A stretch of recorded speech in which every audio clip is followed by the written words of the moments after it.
Hey guys, welcome back to aking YouTube channel, and this is the RPC TV.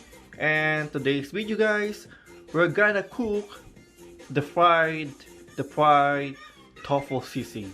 Yes. So what's new for my tofu sisig? Syempre ako po ang nagluto. So let's start. So before we start, syempre kailangan natin ng kalan, kailangan natin ng lutuan, and then mantika na ngayon is medyo mainit-init na siya. So ready na siya. Medyo mainit na ibabaw niya. And then syempre, ang first na ating ingredients, syempre ang ating mahiwagang tofu. Yes. So pinatiktik ko na siya. Kaya okay na, and then naka-slice na siya. Ready to cook. So let's start.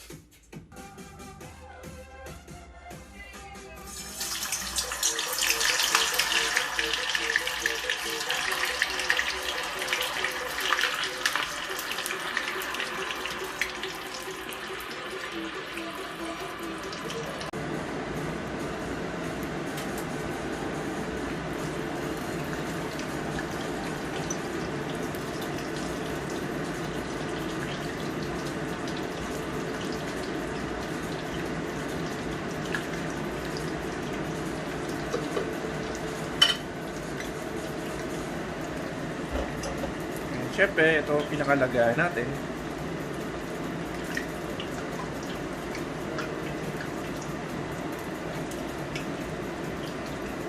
So guys, ikakat na natin siya.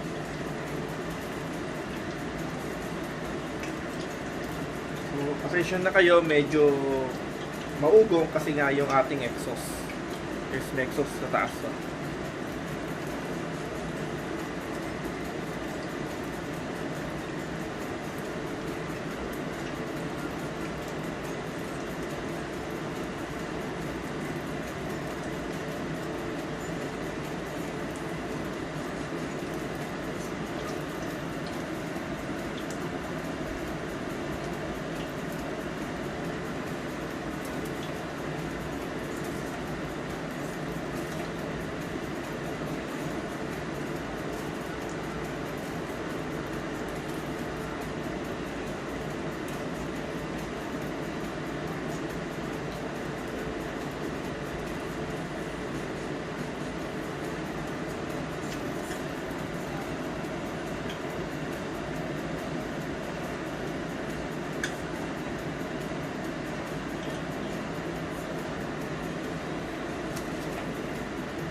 So guys, ito yung finished product na napilito nating fried tofu. Ito po siya. At yan. So fried na po siya. Sarap siya. So syempre guys, meron pa tayong isa. So fried na rin natin siya.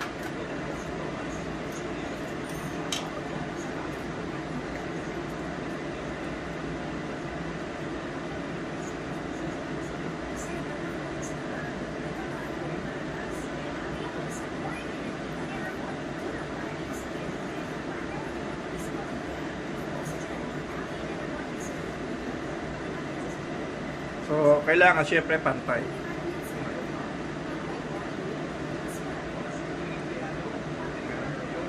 Okay.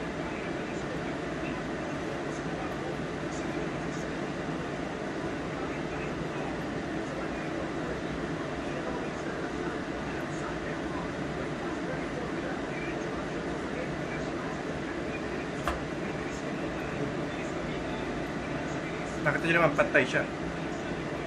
So, ito yung tips. Ayan. Tip. Ayan. Tip. Para sa perfect fried tofu. So, kailangan pantay-pantay siya. Kasi pinagtala natin sa culinary arts yun. May kasamang engineering kasi yan. No? So, perfect square. Kaya nga, perfect square. Ayan. Tama. Perfect square po yan. 2x2 po yan. 2x2. Ayan. Naman. Diba? So, try natin ulit siya. Ayan. Yun.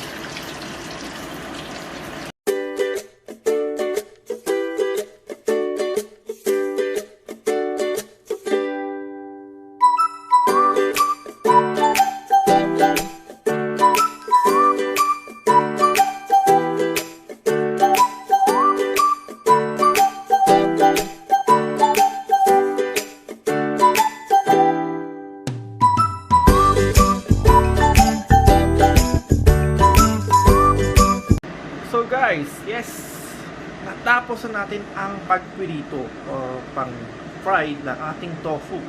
And then, ito na po siya lahat. So ito yung ating dalawang tofu. Dalawang block ng tofu. So ito yung ginamit nating tofu sa kanya. So, yan, fried na siya. Ito naman. So crispy. Crispy po siya. Crispy fried na tofu. Syempre guys, may kulang pa dito, di ba? Hindi kumpleto ang tofu at baboy ala sisig natin kung walang baboy, kung walang pork, syempre, di ba? Kulang, wala si porky. Kaya ito guys, ang ating porky. Si porky. Yan. Ito ang ating porky. Malaliyempo ang datingan. Yan. So ngayon, i-deep fry po natin siya. Ito na. Ating porky deep fry.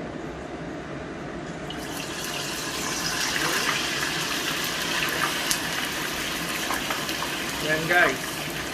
So ngayon, wait natin siyang ma-fry.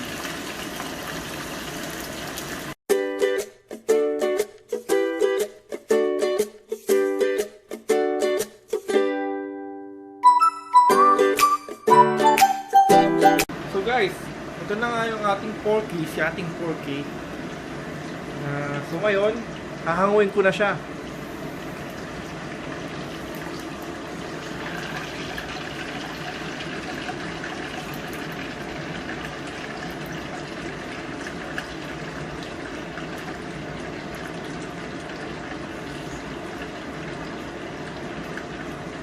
Okay. So, papakita ko lang sa inyo guys. So, ito yung ating fried na liempo o si porky. Fried porky guys. So, kung mapapansin nyo guys, yan. So, hindi siya masyadong toasted and hindi rin siya masyadong crispy. So, medium fry lang ang ginawa ko sa kanya para kung sa ganon, mas malasa siya. Mas tenderness, mas juicy. Ayun, hindi siya crispy, juicy and tenderness. Parang tender, juicy, hotdog. Ayan. Okay? So ngayon, i-chop ko na siya. Mas malinamnam kasi pag medyo medium fry lang, hindi siya masyadong toasted sa ating gagawing fried tofu sisig.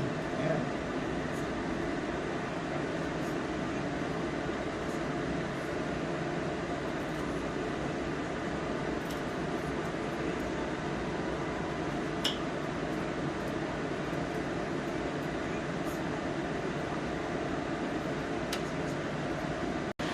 So guys, ito na yung ating na-chop na fried porky.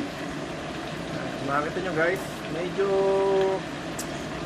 katamtaman lang naman ang hiwa. Saktong-sakto lang. And then, syempre, pang gamit sa bahay, may pangkain. So, kaya ganito ang chop natin. Alright. So, lagay natin siya rito.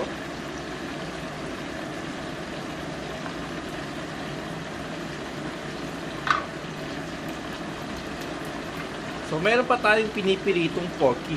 Si porky. Ayun pa yung isa. Ay. Yan po ang itsura na niya. So, pag natapos na natin yung si porky, syempre, titimplahan po natin siya. Kaya abangan po natin.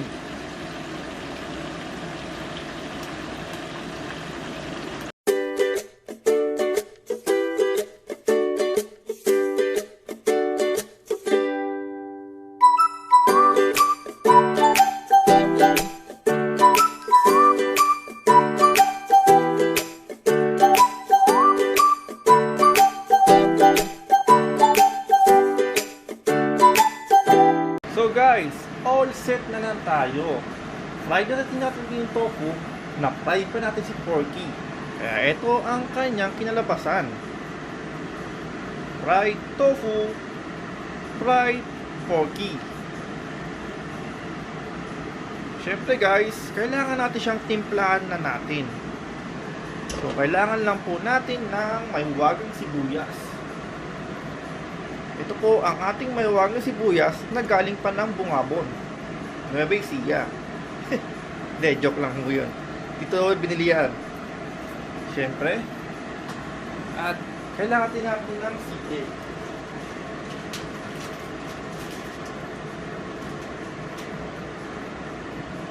At ito po ang ating mahiwagang siling labuyo. Ito lang po ang ating napili dahil ito na lang ang natira nating pera. So, isang sibuyas at isang siling labuyo.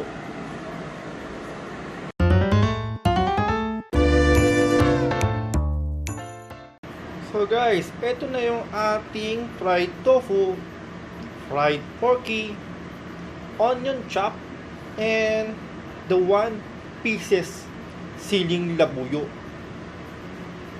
Ito na siya guys. Ito na yung finished product ng ating ginagawa. So, syempre, walang lasa yan. Pero, masarap. Pero, dadagdagan pa natin ng pampalasa.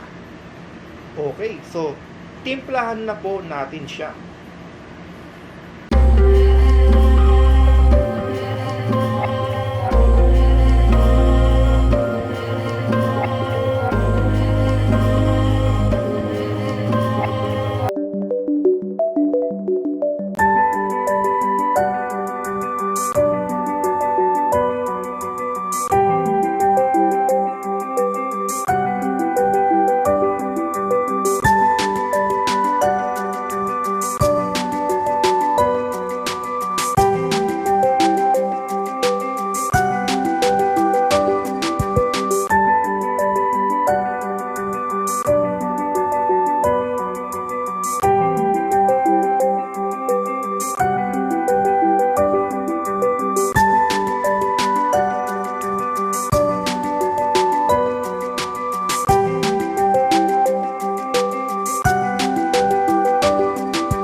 So guys, natimplahan na po natin siya. Ayan. And then, patuloy po nating hinahalo para lahat ay magkaroon ng lasa. Tofu at si porky ay magkalasa. Mix lang po natin siya.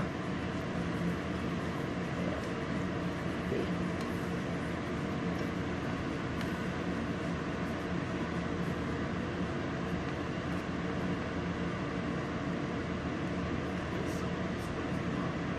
So ngayon guys, after natin siyang mahalo, syempre medyo lumamig na yun ng konti. Konti lang naman siguro. So ngayon, gagamit tayo ng microwave At ang ating minix na tofu sisig para manuot sa kanya yung kanyang ating sauce. Okay?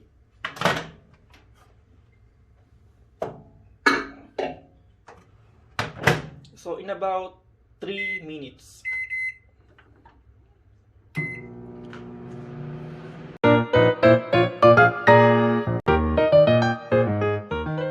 So guys, tapos na tayo mag-microwave o initin pa.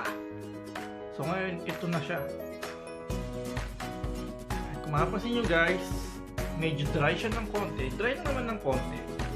Pero, yung lasa niya nanonood sa bawat laman. So ito yung ating